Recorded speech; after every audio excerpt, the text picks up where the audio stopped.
Hello? Come in. Please wait right there. We have COVID protocols to keep everyone nice and safe.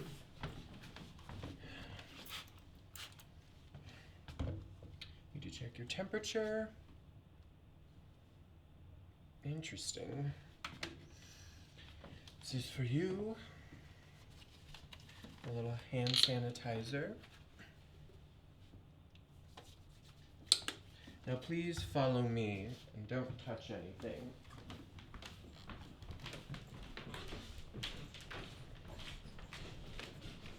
Right this way.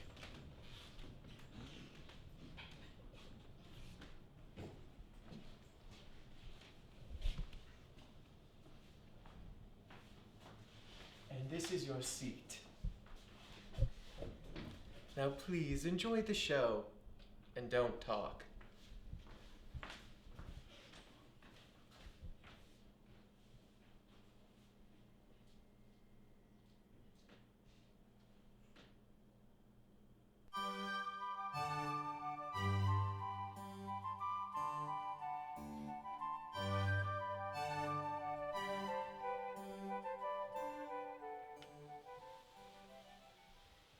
Mr. Lagrange, what? Look at me for a moment without laughing.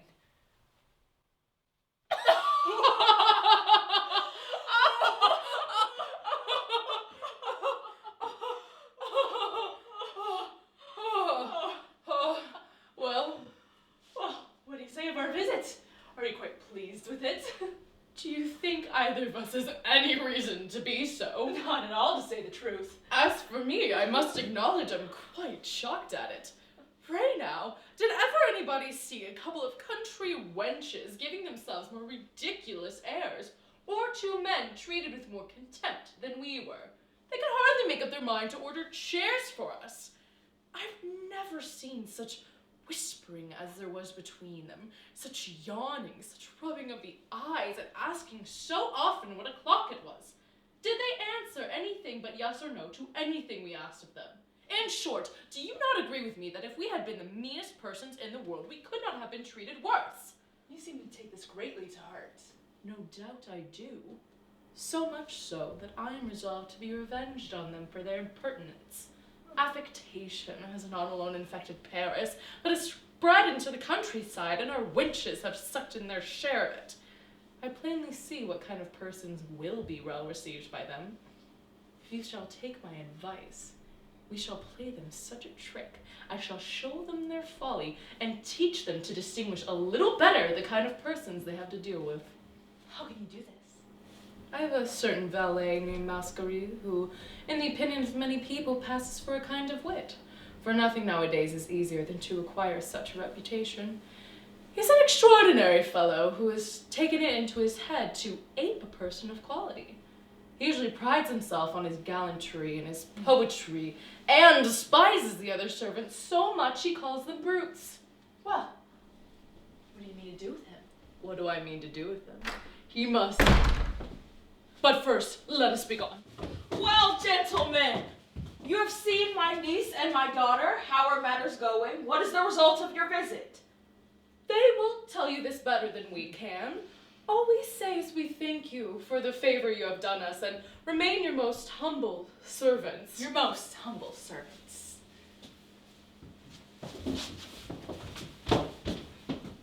Hoity-toity! Methinks they go away dissatisfied. What can be the meaning of this? I must find it out. Within there! Did you call, sir?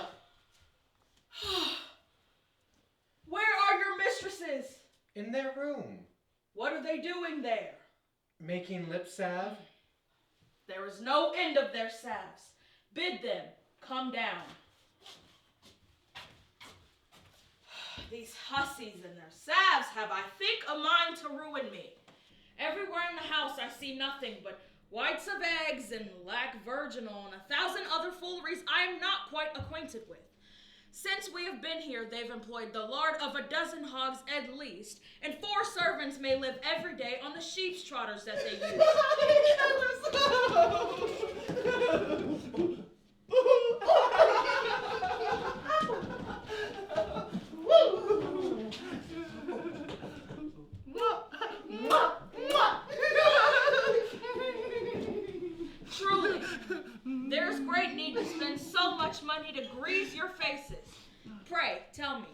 What have you done to those gentlemen that I saw them go away with such coldness?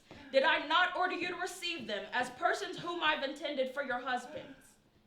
Oh, dear father, what consideration do you wish us to entertain for the irregular behavior of those people? How can a woman of ever so little understanding, uncle, reconcile herself to such individuals? What fault have you to find with them? Theirs is a fine gallantry indeed. Would you believe it? They began with proposing marriage to us. What would you have them begin with? With a proposal to keep you as mistresses? Is not their proposal a compliment to the both of you as well as to me?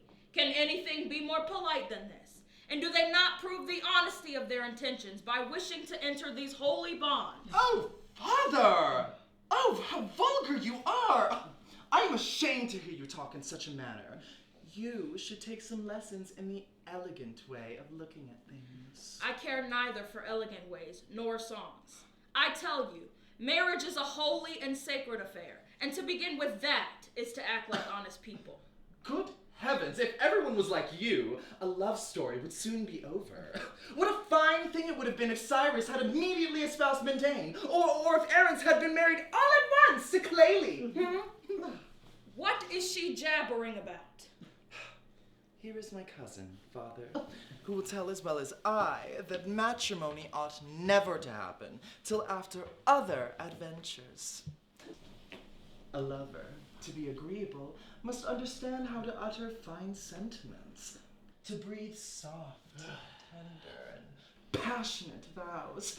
His courtship must be according to the rules. In the first place, he should behold the fair one of whom he becomes enamored, either at a place of worship, or when out walking, or at some public ceremony, or else he should be introduced to her by a relative or friend, as if by chance. And when he leaves her, he should appear in a pensive and melancholy mood. For some time he should conceal his passion from the object of his love, but pay her several visits, in every one of which he ought to introduce some gallant subject to exercise the wits of all the company. When the day comes to make his declarations, which generally should be contrived in some shady garden walk while the company is at a distance, it will be quickly followed by anger, which is shown by a blushing, and which for a while banishes the lover from our presence.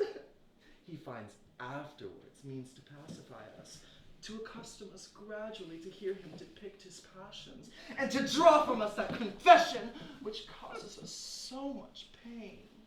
After that come the adventures, the rivals who thwart mutual inclination, the persecution of fathers, the jealousies arising without any foundation, complaints, despair, running away with, and its consequences.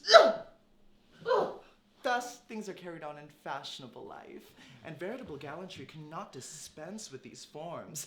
But to come out point blank with a proposal of marriage? To make no love, but with a marriage contract? And to start a novel at the wrong end?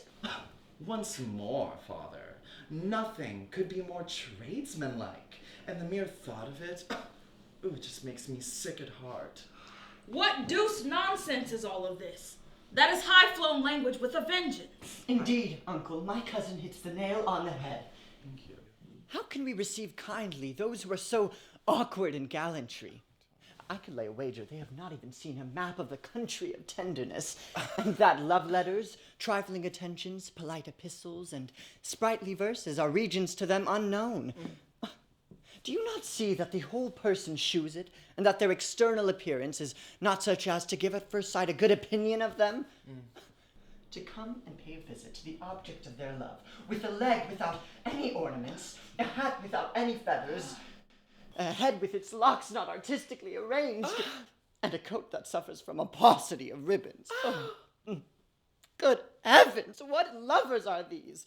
What stinginess in dress, and what barrenness of conversation. It is not to be allowed. It is not to be borne. Now, I also observed that their ruffs were not made by the fashionable milliner. You don't say. And that their breeches were not big enough by more than half a foot. Oh, goodness. I think they are both mad. Nor do I understand any of this gibberish. Cathos, And you, Oh, Madeline. pray, Father, do not use those strange names. And call us by some other. What do you mean by those strange names? Are they not the names that your godfathers and godmothers gave to you? Oh, good heavens, how vulgar you are! I confess, I wonder you could possibly be the father of such an intelligent girl as I am. Did anyone ever in genteel style talk of Cathos or Madelon? And must you not admit that either of these names would be sufficient to disgrace the finest novel in the world? Indeed, Uncle. An ear rather delicate suffers extremely at hearing these words pronounced. And the name of Polyxena, which my cousin has chosen, and that of Amintha, which I took, possesses a charm, which you must needs acknowledge. Hearken! One word will suffice.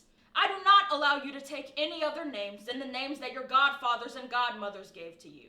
And as for those two gentlemen we were speaking about, I know their families and fortunes, and am determined that they shall be your husbands.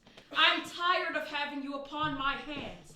Looking after a couple of girls is rather too weighty a charge for a man of my years. As for me, Uncle, all I can say is that I think marriage a very shocking business. How can one endure the thought of lying by the side of a man who is really naked?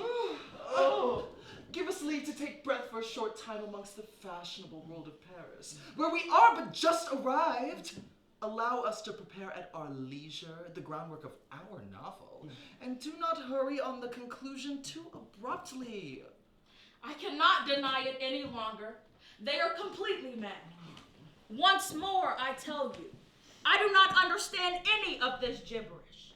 I will be the master, and to cut short all kinds of arguments, either you shall both be married shortly, or, upon my word, you shall be nuns.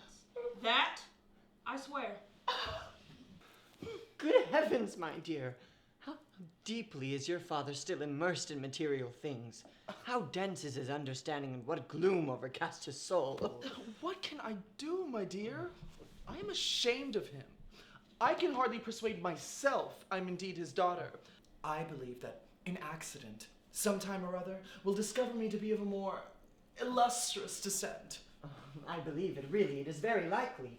As for me, when I consider myself... Here No! is a footman asks if you are at home, and says his master is coming to see you.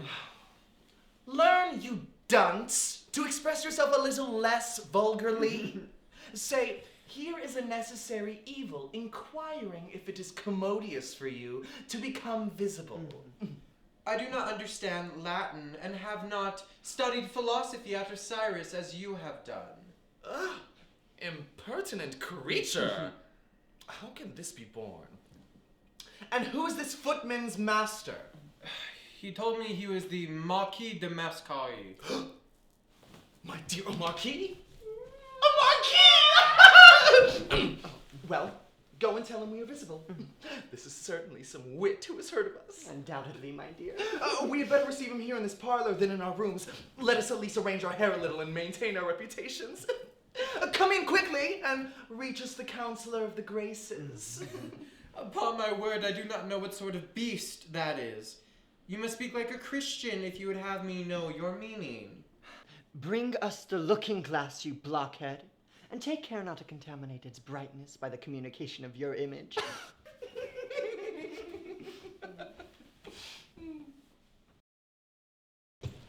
Stop, Chairman! Stop! Easy does it. Easy. Easy. I think these boobies intend to break me to pieces by bumping me against the walls and the pavement. I marry because the gate is narrow and you would make us bring you in here. Oh, to be sure, you rascals. Would you have me expose the fullness of my plumes to the inclemency of the rainy season, and let the mud receive the imprint of my shoes? Begone. Take away your chair. Then please to pay us, sir. What? Please to give us our money, sir. What? Just money from a person of my rank. Is this the way poor people are to be paid? Will your rank buy us a dinner? I shall teach you to keep your right place. Those low fellows dare to make fun of me. Come, Pay us quickly. What? I mean to have my money at once. Aye, that is a sensible fellow. Make haste then. You speak properly, but the other is a scoundrel who does not know what he says. There. Are you satisfied? No, I am not satisfied. You stopped my friend's foot and I Gently. There is something for a stomp on the foot. People make it anything for me when they go about it in the right way. Go now, but come and fetch me by and by to carry me to the Louvre to the Petit Coucher.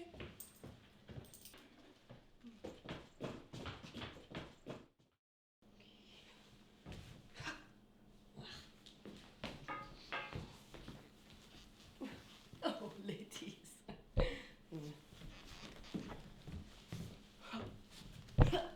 Who, me? No. Oh. Sir, my mistresses will come immediately. Let them enjoy themselves. I'm very comfortable here and can wait. Here they come.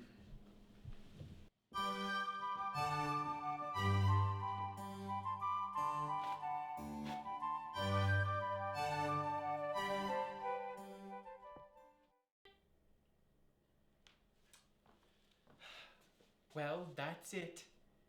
Did you enjoy it? All right. Well, if you did, you can come back tomorrow for the next episode or click on the link, depending what future you're in. Now, this way. Please follow me. Please try not to scuff the floors. I just had them polished. I would like not to do it again. Right this way. Now, please drive carefully. Or not, I don't care.